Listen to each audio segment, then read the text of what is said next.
Hello and welcome to my weekly video blog, and today I'm going to talk about 5 factors that can affect your magnesium levels in the perimenopause and menopause. If you like my tips and advice, then please subscribe and remember to hit the bell icon so you can be notified of all my new videos. So especially for those of you who've been watching for a while, you know how often I talk about magnesium and how important it is for so many different things. It's needed in so many physical processes in the body that it's classed as an essential nutrient. And this is especially so in the perimenopause and menopause, where there's a huge number of physical, emotional, and mental changes going on. So I'm going to look at how important magnesium is for you, what sorts of things can affect the absorption of magnesium, and how this can also deplete your magnesium reserves as well. So the reason magnesium is so important is, as I mentioned before, it can help in so many different ways. So it's needed for fatigue reduction. So fatigue is, probably the 3rd or 4th most common symptom in the perimenopause and menopause. It also contributes to normal psychological function, muscle function, bone health, normal energy yielding metabolism, electrolyte balance, which is especially important for those of you that do a lot of exercise in the perimenopause and menopause. And it's also vital for nervous system health. So what sort of things can impact on your magnesium? Number 1 is stress, and who isn't stressed today? And we know that stress and anxiety, apart from hot flushes and sweats, is probably the 2nd most common perimenopause and menopause symptom. So stress just eats up your magnesium, just even the slightest little bit of stress. And if you have stress and anxiety, low mood swings on a daily basis for days and days, this is going to absolutely eat into your magnesium reserves, and you need more. So the more stressed and anxious you are, the more magnesium your nervous system needs in order to keep it stable. So this then becomes a vicious cycle. You use more and more, you need more and more, and you can never get a balance back again without doing something. So the really important thing here is, in order to help break this cycle, is to manage your stress levels in some way. Number 2 is dietary factors. So magnesium is really only available in healthy foods.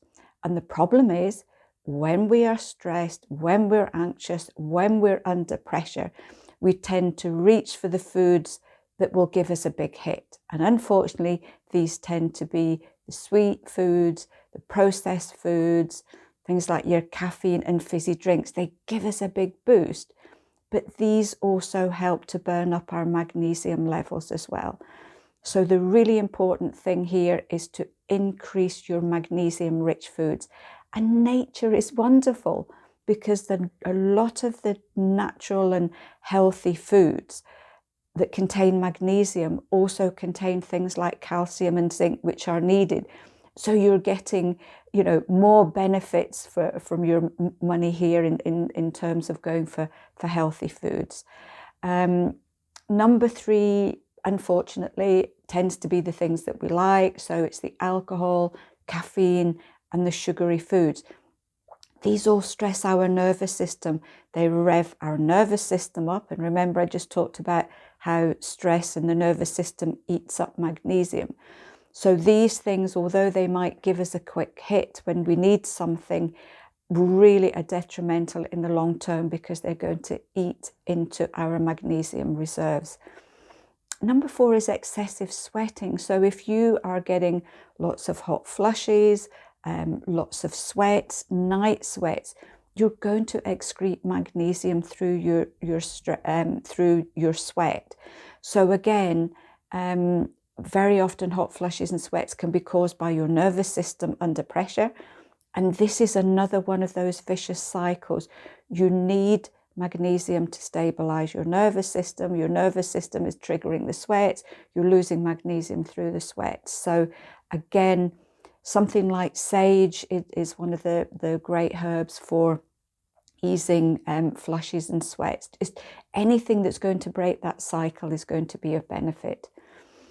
Number 5 is some medications will actually either block the absorption of magnesium or make it more difficult for your body to actually break it down in the first place. So one of the things that I've certainly noticed over the years is that digestive problems are becoming more and more common in the perimenopause and menopause, especially things like acid or gastric reflux. What happens is you get the symptoms, you go to the doctor will give you something called proton pump inhibitors, which relieves the burning of the acid.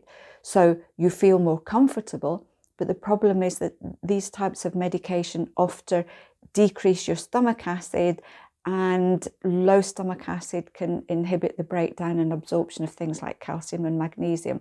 So if you are on medication like this, then taking a normal magnesium supplement isn't really going to help. You need to look at liquid magnesium or skin spray, something like that, where you're going to absorb magnesium in different ways. If you're on a lot of medication, then just check the patient information leaflet on the medication that you're taking to see if it mentions magnesium. If you're not sure, just ask your pharmacist and they'll be able to help you. So how do you increase your magnesium? Diet, really important. It's the best way to get magnesium because you're getting a natural form of magnesium. All you need to do is Google magnesium-rich foods and you will get a huge comprehensive list.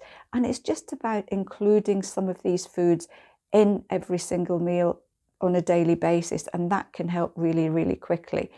The other thing you can look at is some of our perimenopause and menopause supplements, because we know how important magnesium is, we've included them.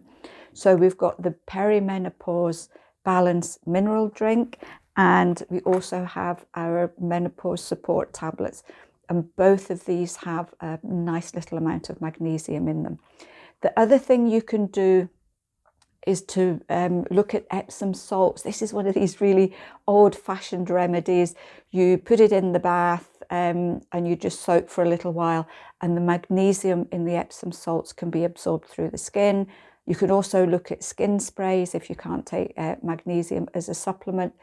The other thing that's really important too, as I mentioned before about digestive issues, they can play a big factor in your magnesium absorption. So if you're getting a lot of digestive problems, then maybe look at a general probiotic to take just to help things a little bit as well. So I hope you found this one helpful.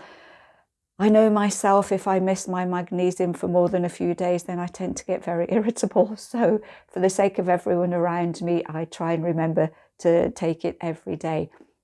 If any of you have found magnesium helpful, please share as always. And one of the things I've found certainly over the years is that the results from increasing or taking a magnesium supplement tend to be quite quick. We get people coming back even after a few days saying their sleep's better or they're feeling better. So this is one of these remedies that I love the feedback, because it's always positive and how people feel better just by adding magnesium in. So if you don't already take a magnesium supplement, just try it and see how you feel, and let me know how you get on. And have a good week, and I will speak to you next week.